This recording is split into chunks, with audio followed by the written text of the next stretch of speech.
Talking about parasites. So today is a parasite Q&A part 2, and I'm really excited to answer your questions about how to recover from parasites that are causing chronic diseases. So if we haven't met, my name is Pam Bartha, and I'm the author of Become a Wellness Champion and the founder of Live Disease Free. I was diagnosed with multiple sclerosis over 35 years ago, and by the grace of God, I learned early on that what I was dealing with was a parasitic infestation. At the time, 35 years ago, I didn't really understand which types of infections were involved. But over the years, we've learned a lot through my own success of living MS-free for over 35 years now, but then also from coaching people all over the world, helping them to recover from multiple sclerosis and other chronic diseases. So we have learned a lot. And it's really nice to take this time to answer specific questions that you have about parasites and how to recover from them and how they might be impacting the disease that you're dealing with. So what I would encourage you to do is to type your questions in the little question box in the comment box. And then if it's live, if you're listening to this live, then I will get around to answering them if there's time permitting. But if not, then our team will definitely answer your questions also. So before we start, I just wanted to mention too that a parasite is any microbe that lives inside of us and causes us harm. So it could be worms, and that's what we kind of think about when we're talking about parasites, but could also be different types of bacteria, fungi, protists, and viruses they could possibly be parasitic in nature. They do need us to survive, but they're not alive, they're not living, and they don't eat food. But they definitely need a host, and we would be the host. But what we have found in supporting hundreds of students all over the world is that usually that if we treat the bigger parasites, then if we did have viruses, our immune system definitely will deal with them much better. And so we don't really focus initially on treating viruses. We focus on big to small as far as recovering from parasites. And I just wanted to share with you too that it's really profound when you are able to treat the parasites successfully, because one of our students just shared just this week that so he's following the Live Disease Free plan. He's getting ready to treat. He's been using the oxidizing agent, and he actually feels almost symptom-free. He's in Europe, and we're in North America, and it's so neat that we can support him across on the other side of the world, which is so cool.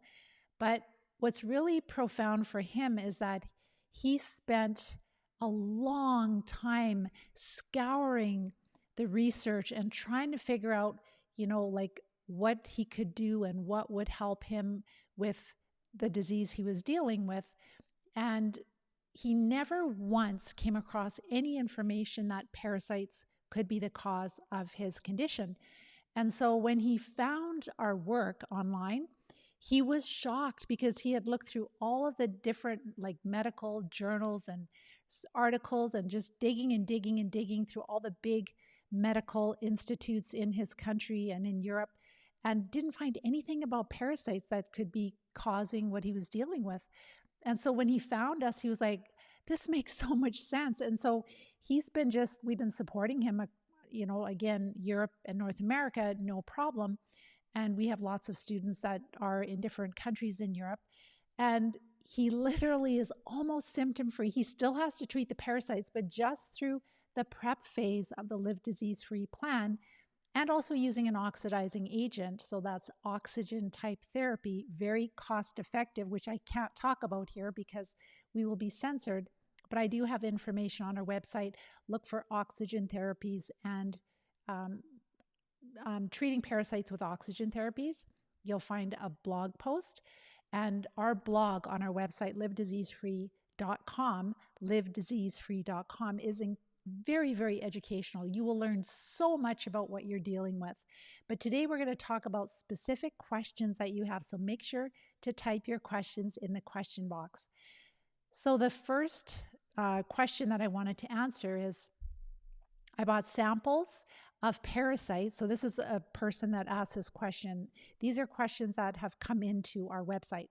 So I brought samples of the parasites that I had been passing to my doctor, but he doesn't believe that I'm infected with parasites because when this was sent to the lab said it came back with a negative result.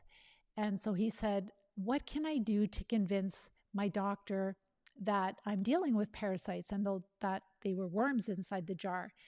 Well, it sounds ridiculous. It sounds almost too hard to believe, but I've heard many, many stories of this.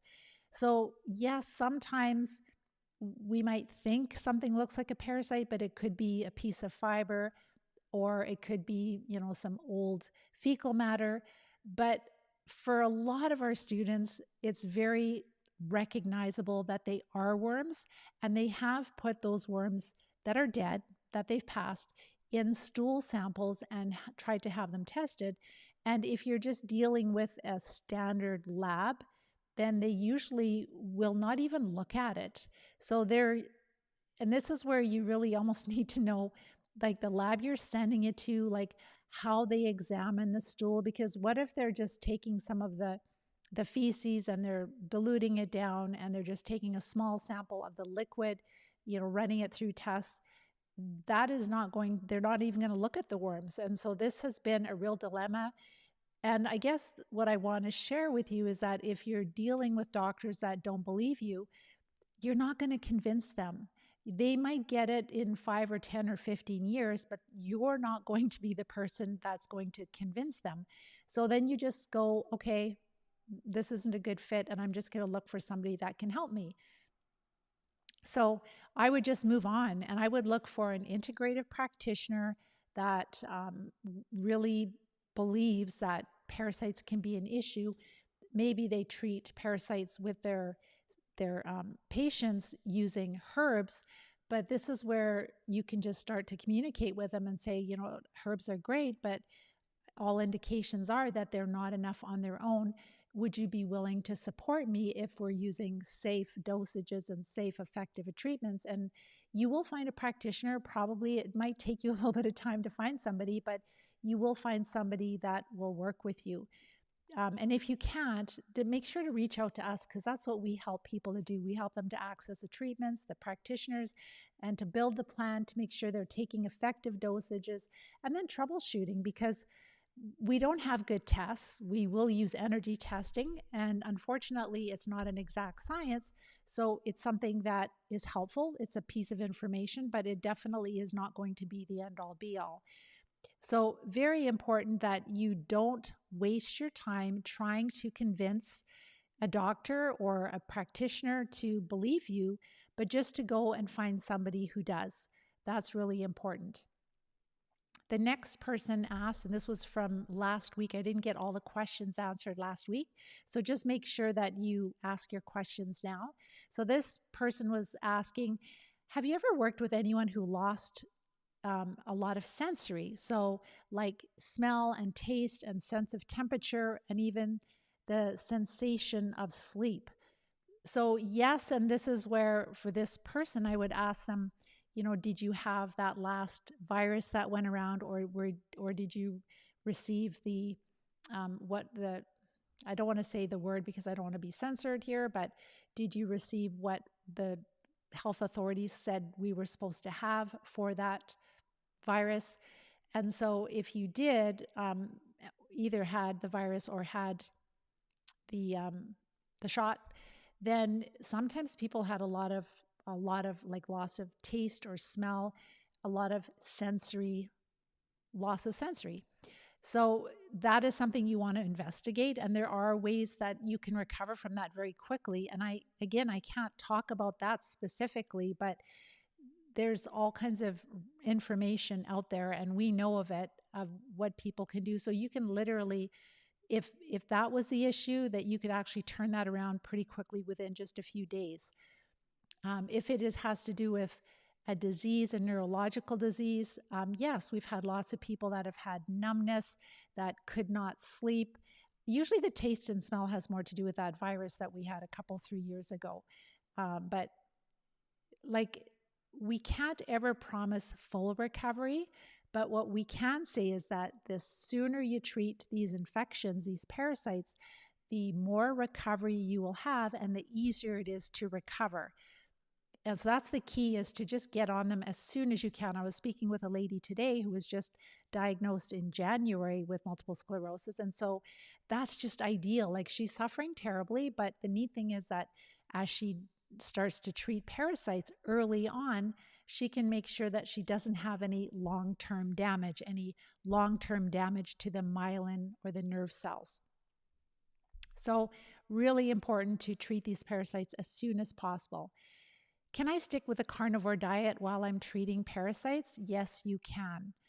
So this carnivore diet has really helped this person. And so when people work with us in the Live Disease-Free plan, if they are following a carnivore diet before they join the program, and if it's a situation where they're like, I can't eat anything, Pam, everything I eat other than beef, I just get extreme stomach pain, I can get diarrhea, so like this is the only thing that I can handle, then I would say just stick with it, right? We've had people that are on the carnivore diet, and literally, I can remember one in particular, within less than a week of starting to treat with, I think it was just one parasite drug, she was already able to introduce several different types of foods other than meat. So it's not like we just want to only eat meat, it's that it's keeping us alive because we suffered so much. And if you're in that situation, then just stick with the carnivore diet. And then as you're treating, you'll notice that you will tolerate many different types of foods again. But if you just joined or started on the carnivore diet and it really helped you a lot, but when you really start to learn about how it's really about going low carb, then some of our students that were on carnivore and they joined the program, they might start to incorporate a few low carb vegetables and they tolerate it, and it's a lot more enjoyable. And we're still getting ready to treat. So it's very important to be low carb when you're treating. One thing to be cautious about, if you have a parasitic infestation and you eat a lot of meat, that actually can make your blood sugar go way up. And so if your blood sugar increases quite a bit, then that will feed the parasites throughout the body. So a lot of people don't realize, they think, oh, I'm just eating protein, I'm not eating carbs. Well, your body has this way of converting protein into carbohydrates if you eat too much meat at one time. So with our students, we find that for a lady, maybe 3 to 4 ounces of animal protein with each meal. For a gentleman, it might be 4 to 5 ounces, but just don't eat a 10-ounce steak. And so if you are carnivore, you know that the diet is like high in fat and moderate in protein. So the fat is really where people get a lot of their calories. How do I get rid of parasites in the central nervous system and in the blood? So when we first started in the Live Disease-Free plan years ago, before we knew about parasite drugs, we relied heavily on herbs.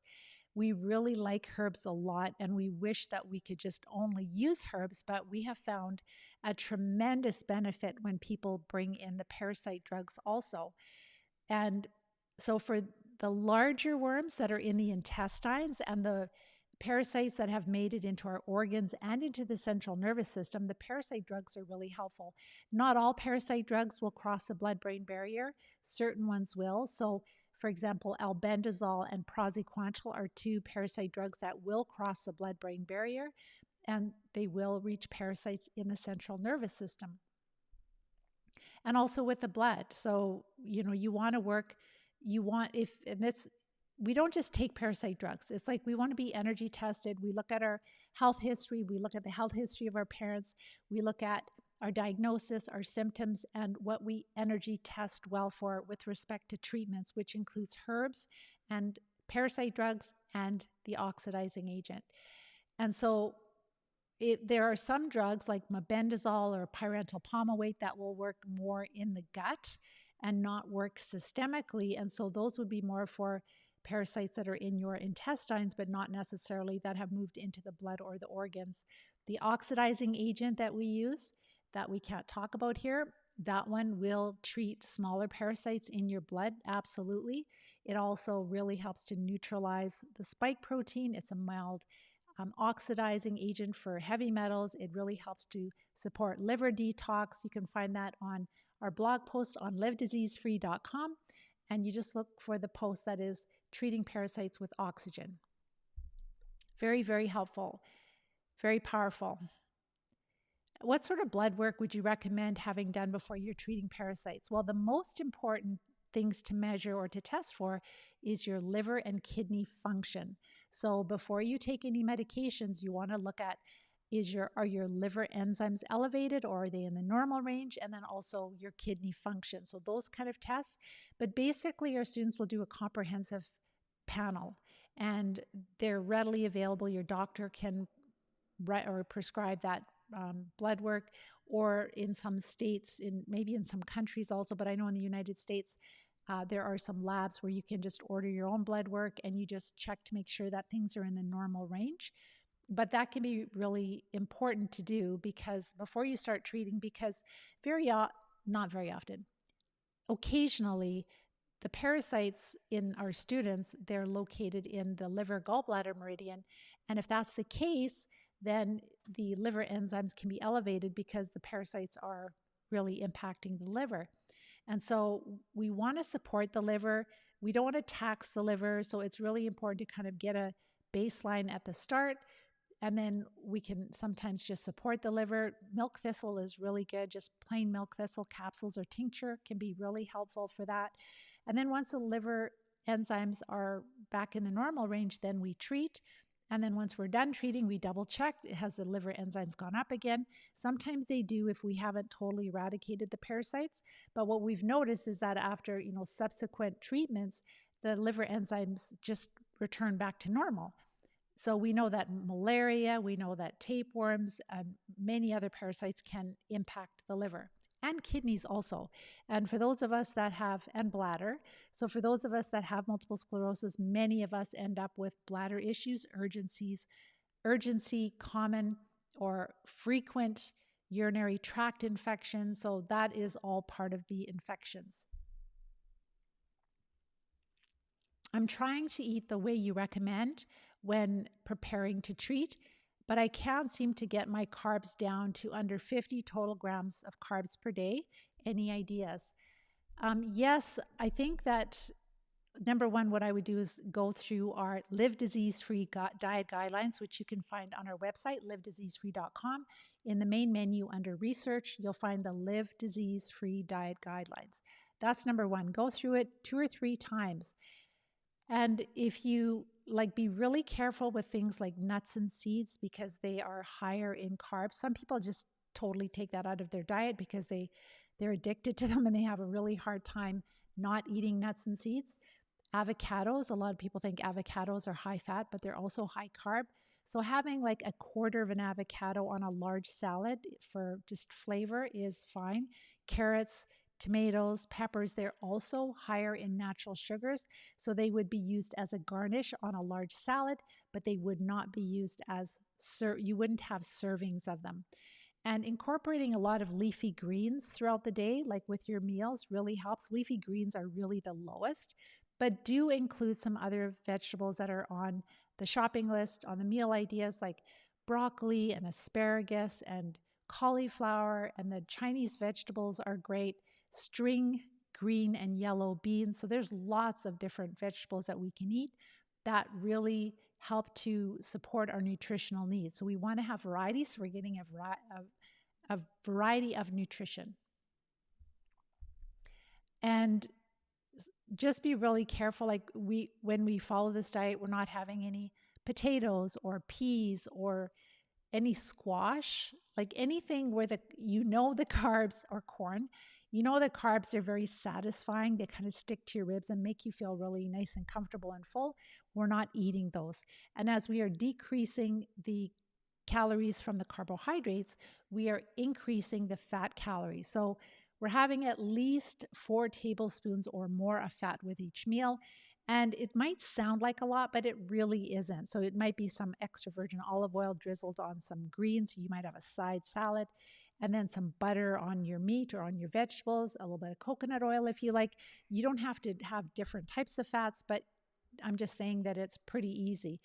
And if you are at the place where you can't afford to lose weight, then have 3 meals a day plus 2 snacks, or maybe you'll do 4 meals a day. So you're eating often. You might not even be hungry, but just make sure you eat, right? Just get those calories in so that you don't lose weight. So the key is to, and just avoid any foods that are not nutrient dense. So for example, like the milks, like almond milk or soy milk or coconut cream. So coconut is not the highest in carbs, but you'll see that it's really challenging to keep the carbs low enough. So just avoid all those milks. Just have some tea, caffeine-free tea, have glasses of water. It's so worth it. I promise you that if you really get your carbs low enough, it's life-changing. You're just making the parasites more quiet, and as they're more quiet, you notice less inflammation, you notice significant symptom improvements. And it can have a ripple effect because if, let's say, the parasites are less active, your bladder is a lot happier, you're not getting up through the night, then you're sleeping a lot more, then you're starting to have better mental clarity, you're feeling happier, you have more strength in the day because you're not sleep deprived. So there is a compounding effect when you decrease the carbs as far as the benefits. Why can't I just use herbal blends to treat parasites? I want to go the natural route. Well, you can try that. I would still really recommend getting the carbs really low. The herbs will work a lot better that way, supporting the body.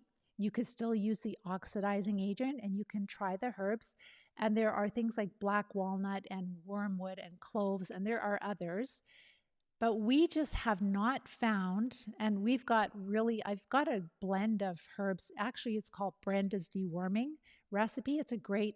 You can buy the herbs bulk and you can mix it together. Just be careful if you are taking something to help promote daily bowel movements, that there is some Cascara sagrada in that recipe that she has. But our students would go on it for a week or two and they'll pass worms, but they're still sick with MS and they don't really notice changes. And then they start to introduce the parasite drugs with, let's say, wormwood or whatever they test well for. And then all of a sudden the parasites start to come out. And it's really, really profound. Also, the herbs we're using, they're usually not strong enough if they even cross the blood-brain barrier. And if they don't, then it's not going to treat parasites in the central nervous system. And there are infections in the central nervous system that need to be addressed. A very big part of it is in your gut. That would be in your intestines. So although herbs are helpful and we do use them in recovery, herbs on their own at this time, I continue to research, but honestly, when we're dealing with a parasitic infestation that's systemic throughout our body, we have found that the herbs are not enough. So someone is saying, I can't afford to treat parasites. I can barely afford to get by. What can I do? So I understand that we're all in different situations and that it can be really tough right now with the cost of living, with the cost of rent, depending where you live in the world. And so what I would say is first start changing your diet. That is something you can do today. You can go to our website, livediseasefree.com. It's free. I've given you all the guidelines because it's something that I feel that people should have for free. They should know how to eat for their health. So the whole premise of this diet is to get the carbs low enough so that the parasites are not really thriving. They're still there. They're living off of your blood sugar level, but they're not thriving and they're more quiet, they're producing less poisons, there's less stress on the immune system. So then you start to notice symptom improvements, and this is called natural immune modulation. So that is something you can do, and yes, you'll have to eat a little bit healthier foods, but it's definitely the most affordable way to start. And then just look at my videos that I have on our website, livediseasefree.com. Start to educate yourself, start to learn. Changing your environment, like working on your sleep, working on daily bowel movements, and then you can learn about that oxygen therapy. You'll find that information. So you could purchase some herbs and the oxygen therapy, and who knows, maybe you're like that one student that I just shared in Europe who he went and played volleyball just less than a week ago with his friends. and he was suffering so terribly before. He hasn't even really started treating. He was using the oxygen therapy, so he is passing some worms, but it's amazing just the prep phase, getting ready to treat, how much better you can start feeling. And then maybe reach out to if you're part of a church community, or maybe your family, your friends, start a GoFundMe, right? You need to get well. Nobody's going to help you to do that. You need to do that yourself. Or I shouldn't say nobody's going to do it for you. You can definitely get help along the way. Can I have sugar substitutes on this diet, or do they feed the parasites too? So the alcohol sugars probably don't. If you're having occasional xylitol gum, that should be fine. But we avoid all sweeteners because we want to get rid of our sweet tooth. When you don't crave sugar anymore, it is so incredibly freeing. Like, I don't enjoy sweet things. For the vast majority of things that are sweet, they taste disgusting to me because I'm not used to it. I like salty things better. And so if you can work or get rid of the sweet tooth, you'll find that you don't have to worry about scales in the future, that you really do not encourage, because we will be exposed to more parasites in the future. But if you're treating really well, and then you treat periodically, and you live a healthy lifestyle, then they're not going to come back with a vengeance, right? They're going to be, this slows them down. The diet slows them down tremendously. Sugar is like putting gas on a fire. Sugar is the favorite food of parasites. I have shared this in a blog or one of my live events and a blog post that I did. And sugar is the most favored source of energy for parasites. And that is why we notice such significant improvements when we decrease the total grams of carbs down to about 30 total grams of carbs. Okay, I'm going to go to some other questions over here.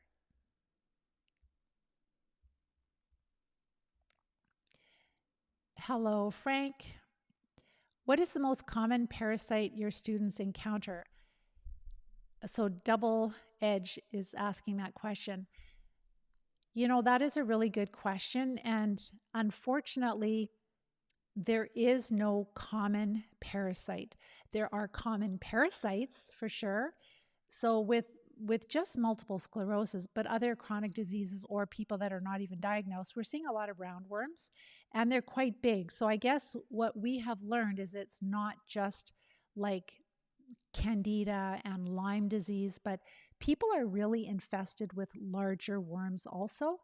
And what's even more shocking are flukes. So they could be passing liver flukes, but really the intestinal flukes is what's shocking to me. Like, I didn't think that we had fluke issues, but when I look more and more into parasites and I research more, we're seeing that flukes are part of our environment also, whether it's blood flukes, intestinal flukes, or liver flukes. And the flukes cause a lot of inflammation. I would think more inflammation than the roundworms. So it will be interesting, you know, after a few more years of doing this, and as we get better at collecting data, to see how often the infections are that are flukes or tapeworms. I would say that, you know, and it's hard to tell because if you do the oxidizing enema, let's say one morning, and then you do another oxidizing enema the next morning, that's when we see the dead worms coming out with a second enema.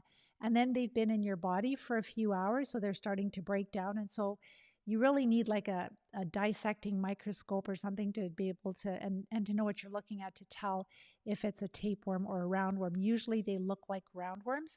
Tapeworms are more segmented, but the flukes, they are, you know, for myself, I would say that the flukes were definitely the biggest culprit in just gut problems. They cause a lot of inflammation in the body. So roundworms that we can see, and tapeworms maybe to a lesser degree, although Dr. Alan McDonald found tapeworms in tapeworm larvae in the central nervous system of every MS, so 10 out of 10 subjects that he tested. But he also found developing tapeworm in 2 out of 10. It's just that for us, it's kind of hard because if the worm is starting to break down a little bit, is it a tapeworm or a roundworm? Because some of the tapeworms can be quite small also. So for sure, the flukes are easy to identify because they're wider and they're not as long as the tapeworm and roundworms. Maybe for an intestinal fluke, it's like 3 to 5 inches long, and they're at least a centimeter wide. So they're a lot wider. I should say usually they're a centimeter wide, but if you're catching immature ones, they might be a little bit smaller, but they're flat and they're just not long compared to like when you're comparing them to roundworms. So Candida, like there's a huge history of Candida with multiple sclerosis. And when I was first diagnosed, we kind of thought that that was the culprit. But now over the years of working with so many people, and then seeing people treat, so they'll go through treatment cycles, our students, and they'll treat the big ones. We start from big to small. So they're treating large roundworms, and then they're treating knocking back fungus, and then they're taking a break week. But when they're treating fungus, they're not seeing a huge amount of symptom improvement. So like over time, as they decrease their carbs and they're eating, really low carb, they might be using some of the herbs, etc. They can notice that if they've had chronic sinus issues, then that's draining. They notice rashes disappear. So that's like a decrease in fungus. But it hasn't equated to huge shifts in symptoms. But when we're passing these bigger worms, the flukes, the huge worms, like I have passed at least a 2-foot worm before, bigger than 2 feet. And when you pass those, you feel like a different person. If you have 50 roundworms in you and you've passed 1 or 2, it's not going to be that dramatic. But as you're decreasing the burden of them to the point where you're getting close to being cleared of them, then yes, when you pass 1 or 2 or 3, you can really notice significant changes, shifts in your health, like really huge improvements. It can be quite quick too. So for example, if you do an enema and then one morning, and then the next morning, actually I should backtrack. If you do an enema one morning and then you feel really good after the enema, but then later, maybe 2 or 3 hours later, you start to feel like your stomach is a little off and you might feel a little irritable. And you could even have like little tiny sensations of, let's say, the back of your calf, like little tiny sensations like that, like in your leg, but not hard spasms or anything like that.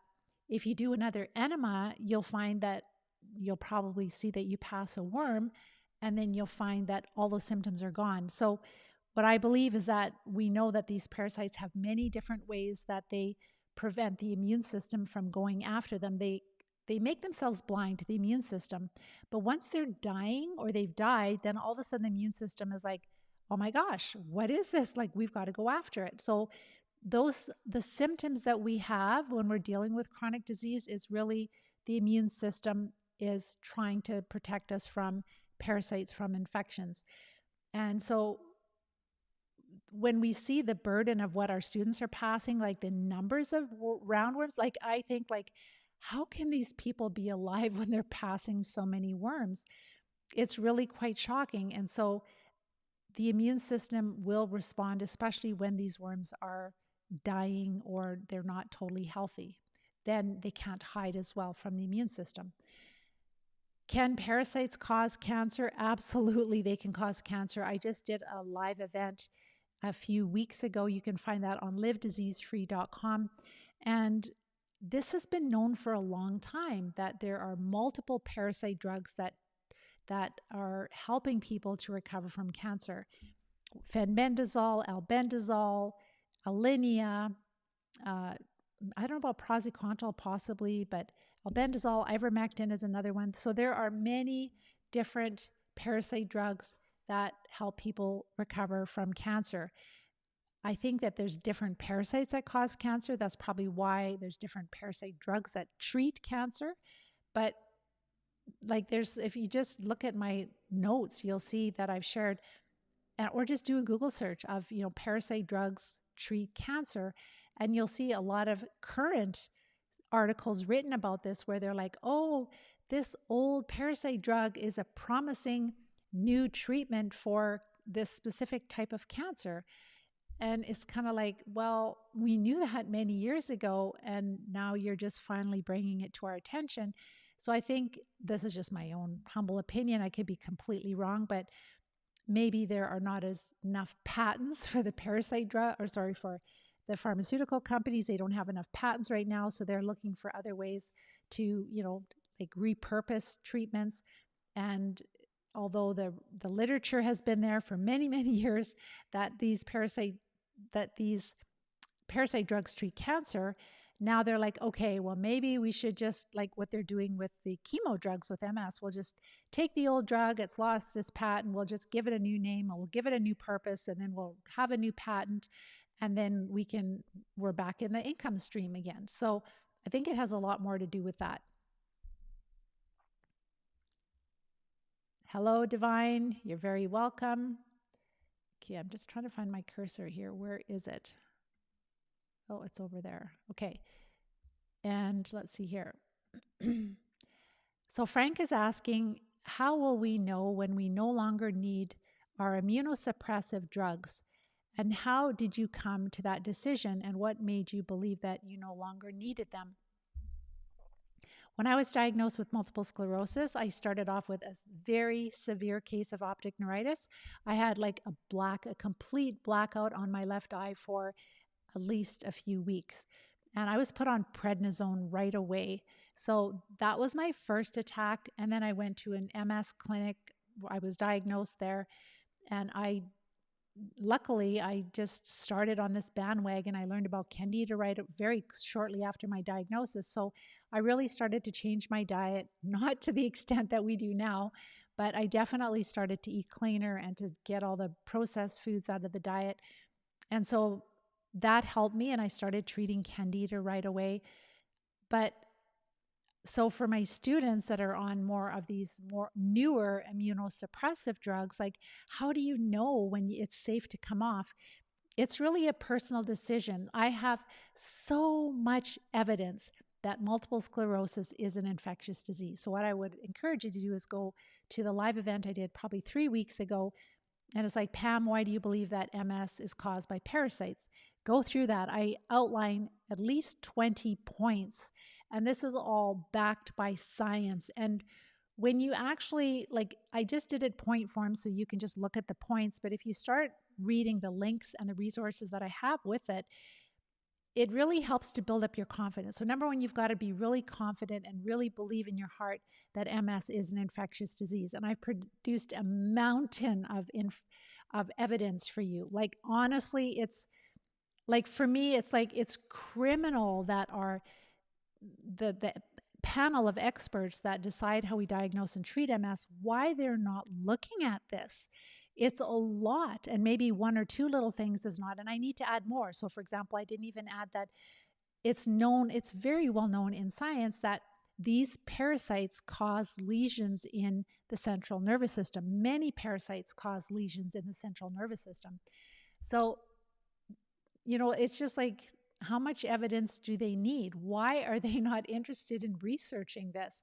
Well, because they are heavily funded by the people that make these immunosuppressive, disease-modifying maintenance pharmaceuticals. So when you really understand that, you really understand, I think to me personally, it's evil, because our doctors don't know this, but at the top, if they know this, but they're just not willing to look at this and not willing to pursue a cure, then to me, that's just really awful. It's really, really awful. Then another thing you can do is just really research the drug that you're on. Learn about the mode of action, how it's working in the body, and also the adverse effects. And you'll see that these immunosuppressive drugs, like one of their main adverse effects is cancer. And yes, people that have had MS, that have been on these drugs, have had cancer also. So is it like, if you believe in your heart that it's infection, you know in your heart that your immune system is there to defend you, to protect you from infection. We know that the central nervous system is not a sterile environment. We know that microbes get in there. We need our immune cells in there. We need our soldiers in there. There comes a point in time where you just like, okay, so this drug is making me weaker. It is suppressing my immune cells, and it puts me at risk of cancer and possibly other diseases. Then there comes a point where you have every right to talk to your pharmacist, especially, and say, what is the safest way to come off of this drug? And say, I'm going to talk to my doctor. Yes, you can talk to your doctor, but you can simply just say, I've done some research and I see that, one of the adverse effects of this drug is cancer. And MS is brutal enough. I really don't want to be dealing with cancer also. And then I'm really concerned about the adverse effects. And, maybe you've been using it for a while and you find that it's not helping you. Those are all really good reasons why you can just say no more. And then you can make sure to check with a pharmacist, because you never want to stop medications quickly. You could get very sick. Some you can, some you can't, but a pharmacist will really help you with that. So I've shared this on events before too, that up until the 1950s, 1960s, I'd say more like the 1950s, there were a lot of doctors and researchers, and they really believed that all these diseases were caused by different types of microbes, infections, parasites. And then all of a sudden there was this shift. There was this introduction of the word autoimmunity. There was this introduction of this theory that the immune system is attacking our tissue for no apparent reason.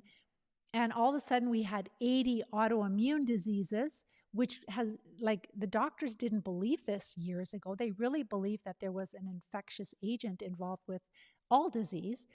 And then all of a sudden now we have this whole different healthcare paradigm, this whole way of thinking, and it's a theory.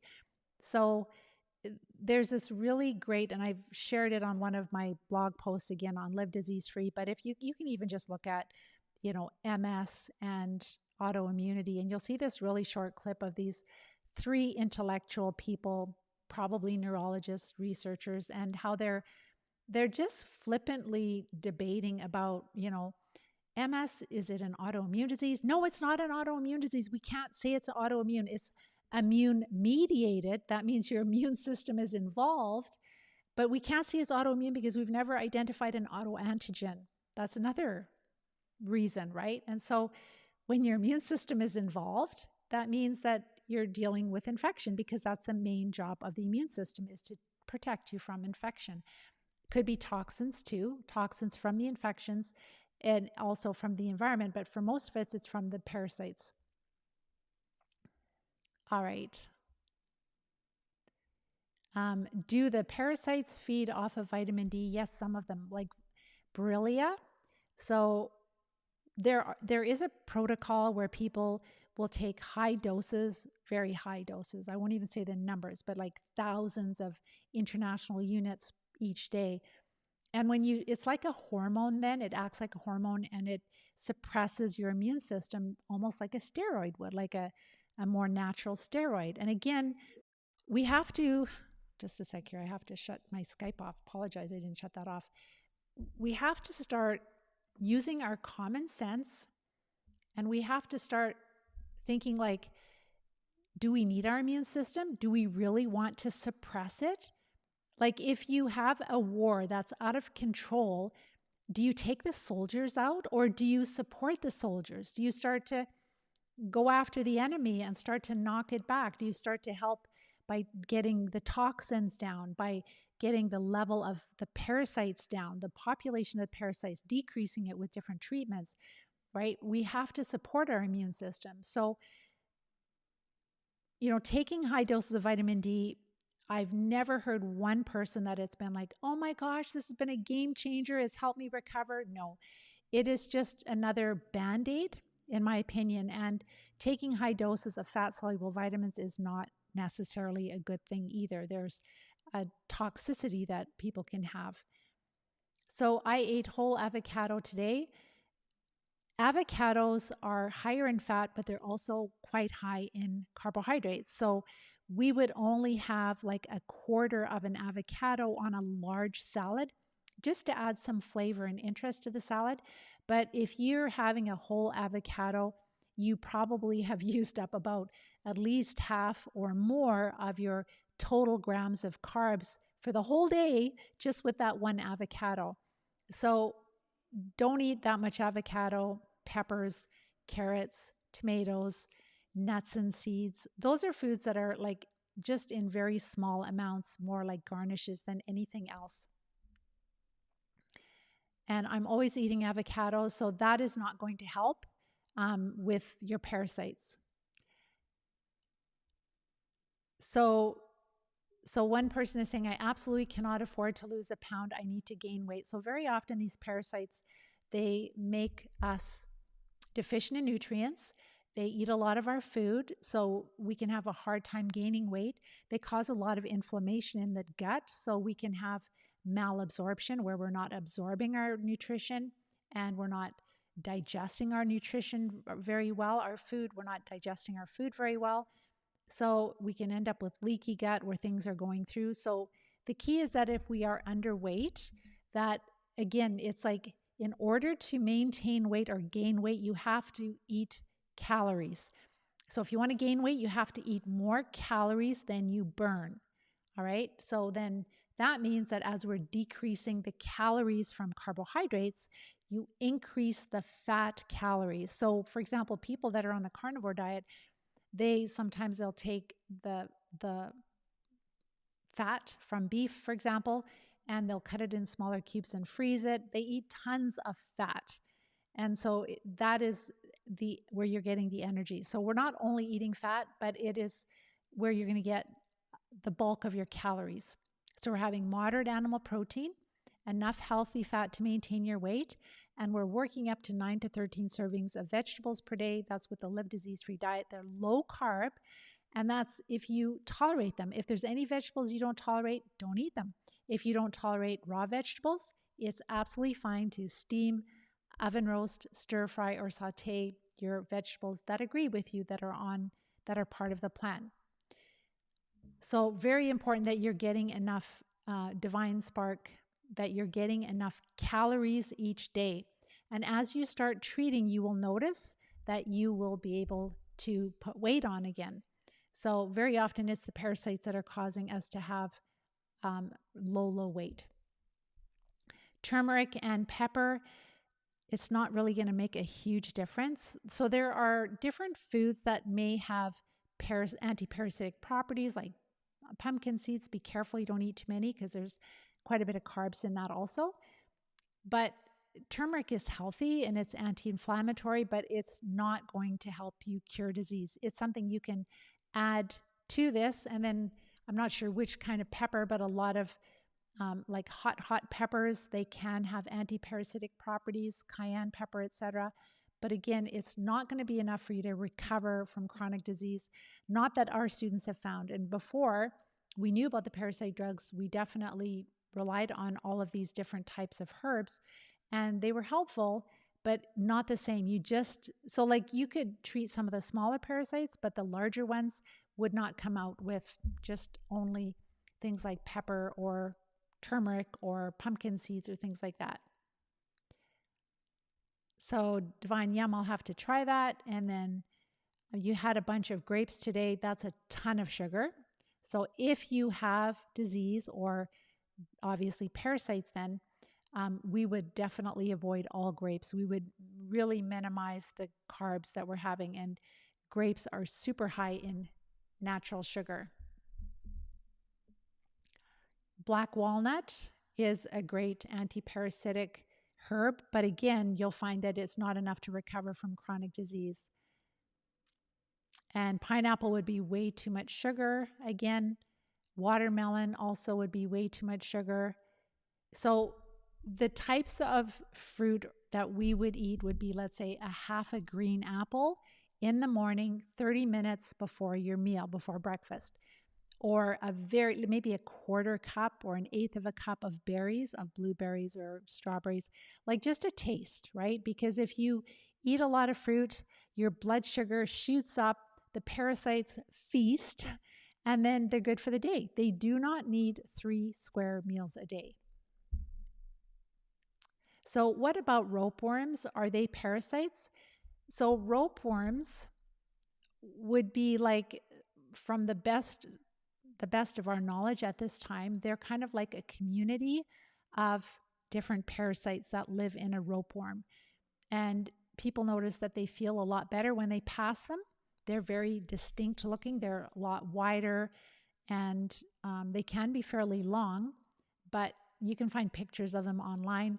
But they would not just be made from one type of parasite, but they could be like more of a community of parasites living in a ropeworm. So US doctors say that they are not parasites. Doctors in Europe say that they are parasites. You really don't trust doctors after all of those lies that we've had over the last few years. I totally understand what you're saying. So when we're doing this, the enemas, the oxidizing enemas, the oxygen enemas, so this is where, and also treating, this is where we may pass the ropeworms and you'll just feel a lot better. So there are things like biofilms, there are ropeworms, and then there's mucus also. So there's all kinds of material that builds up, and catarrh, maybe you've heard of that before or not, but we get a buildup of fecal matter on the lining of our intestines, and that can be really awful too. So there was a really old book that I read years ago, Bowel Management. Might have been Dr. Bernard Jensen, and I can't remember the exact name of it, but basically they were just showing how changing your diet and then doing these high enemas, they were releasing all of this like baked on fecal matter.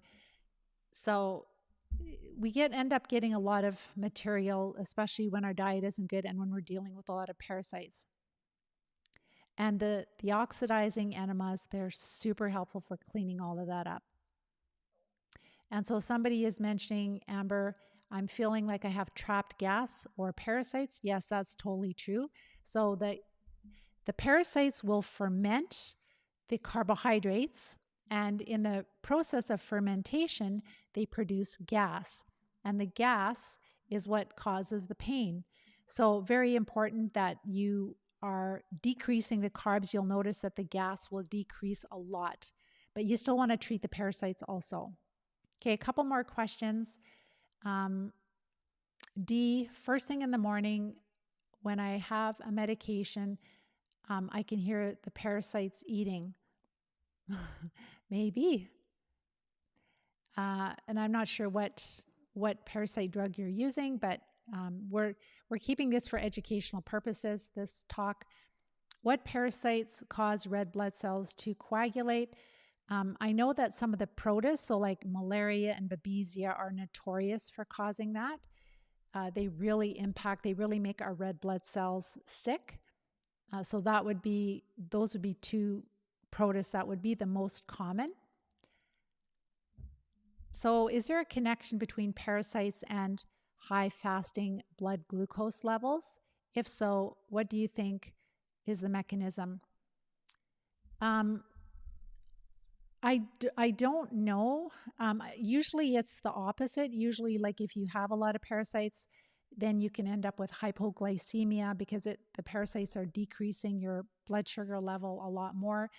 I'm not exactly sure what the mechanism would be, but I do know that parasites can cause virtually any symptom in the body. So whether, maybe it's affecting our different organs that would be impacting blood sugar, or even glands, things like that. So all I know is you just follow the steps. With the Live Disease-Free plan, is you get your carbs low enough where you're feeling a lot better. And so people that even have diabetes and they have blood sugar problems, they do really well with low carb eating, like really, really well. Their symptoms virtually go away. There's a TED Talk by Dr. Sarah, I don't know what her last name is. You can find that on YouTube. And she's super excited. She's a doctor that has patients that have diabetes. And she's like, I have been, just by going low carb, I've been able to get my patients off of like insulin, and they're like just doing so incredibly well. So low carb is super helpful, especially because of the parasites, right? And then you want to support the body. This is where you look at your basic blood work, a comprehensive panel, support things like iron and your B12 or vitamin D, adrenals, just basic things like that. Check your liver and kidney function, make sure that it's optimal before you start treating. Sometimes the parasites get in those areas. So again, diet, making sure you're sleeping well at night, making sure you're having daily bowel movements, opening up the detox pathways, and then you are able to start treating.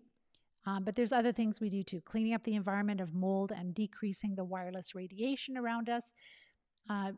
So those are kind of the things we do before, and then we start treating, and then we carry on with building a healthy lifestyle. And when people are feeling a lot better, then they'll start to do heavy metal detox, and they'll do liver gallbladder flushes. It's really important to use a holistic approach. And of course, the mindset of a wellness champion and really understanding what supplements you really need and which ones you don't, because a lot of people spend a lot of money on supplements. We don't recommend a ton of supplements at all.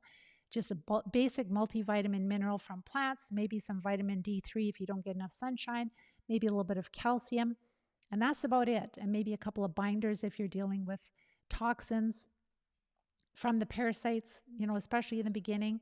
But so it's very minimal supplements, very minimal testing, getting ready to treat as quickly as possible. That is really the key to success. And what if you don't see worms in your stool when you are on the medication? Does that mean you don't have any? No, it doesn't, because there's so many factors. It's like, how quickly is the fecal matter moving through your intestines? A lot of people that have parasites, they're really constipated. So the longer the parasite is dead inside of you and moving sluggishly through your intestines, it's being broken down by your body. You literally would have to pick your stool apart to find maybe pieces of it.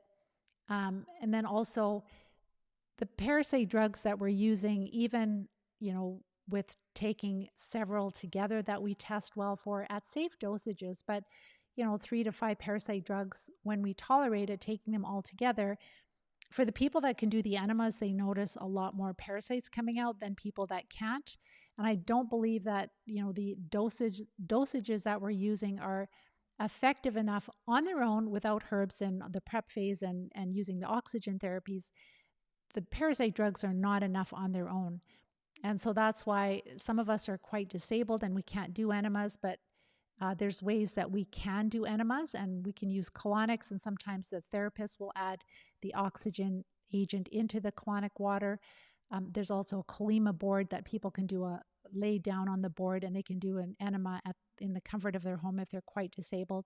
So just because you don't see worms doesn't mean that you don't have any, and some of them are quite small. So the ones that Dr. Alan McDonald found, they're like the size of the dot of a pen. And so you're not going to see that in your stool.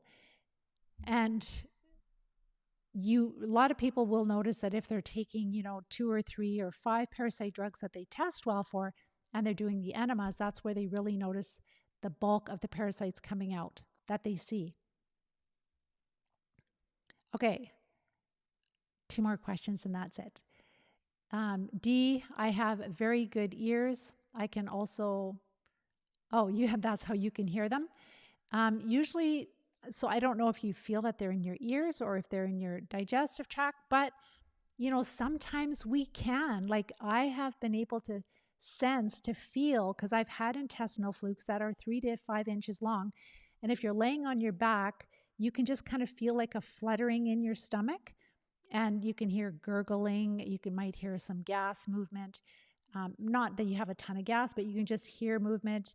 And yes, you can feel them sometimes.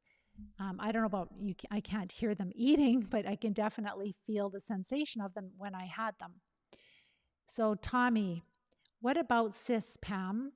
My 70-year-old Canadian postal worker has a cyst behind one of his knees. So I believe that cysts are a way of your immune system to isolate some type of infection. And so, yes, they definitely can. So if you, like some doctors, they can inject things into cysts and that will dissolve them and to kill them off. But I believe that they are pockets of infection of some kind, and they're probably not always the same one. So Joanne, you are going to check out my blogs. They're so incredibly educational. Please share that information on the blog post with anyone, any practitioner that will listen. So we have, functional nutritionists, and we've got all kinds of medical people taking our program. I've got a doctor, pharmacist, nurse that just recovered from MS, chiropractor right now in my program. And so it's so exciting because as they recover, then they really understand this well because they've been through it themselves. And so the more we get the conversation going about parasites and about, these larger worms, because they honestly are all trained that we don't have these parasites in developed countries. They are in developed countries because we're treating our pets. They are found in our soil. They are found on our produce. They are found in all kinds of other places, in our pets especially. So we are exposed to parasites. We're not drinking raw water, right? In developed countries, we are hopefully chlorinating our water or treating our water. So that could be different than some underdeveloped countries, but that's it. We do have parasites just like they do in other countries. Can it also be caused by heavy metals? So we're getting exposed to heavy metals in the environment through, I don't even want to say the name because that might even get us, they're modifying the weather. They're spraying things, particulates into the air, and aluminum is one of them. And so we are getting metals through various ways. And the parasites actually absorb a lot of metals inside of us. So they're like a heavy metal sink.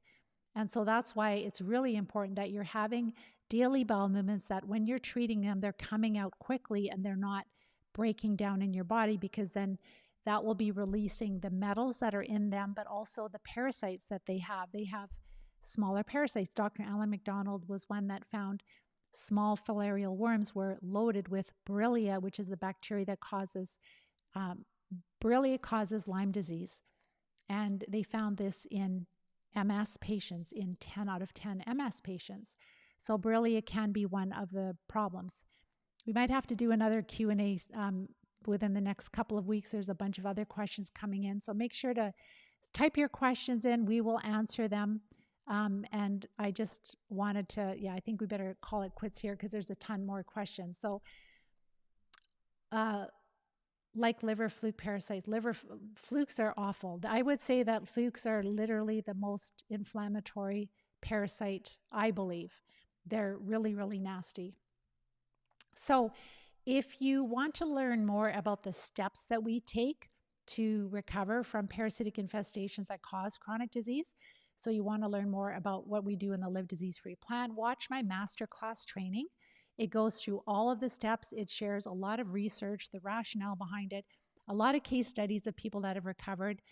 And then if you need support because you don't have a doctor that understands how to treat parasites, make sure to reach out to me. If you fill out the form after you listen to the masterclass training, you'll get an email from us. And if you want to chat with me to see if the Live Disease-Free Plan is a good fit for you, I'd love to meet with you. And then also we'll send you the Coachathon, which goes into more detail about all the steps in the plan. So you understand, like, how am I going to get access to treatments? How am I going to find the doctors that I need? What if I live in Europe? What if I'm traveling? What if? So I answer all those questions. And then that way, when you and I meet, then you'll have better questions for me because you understand the process a lot better.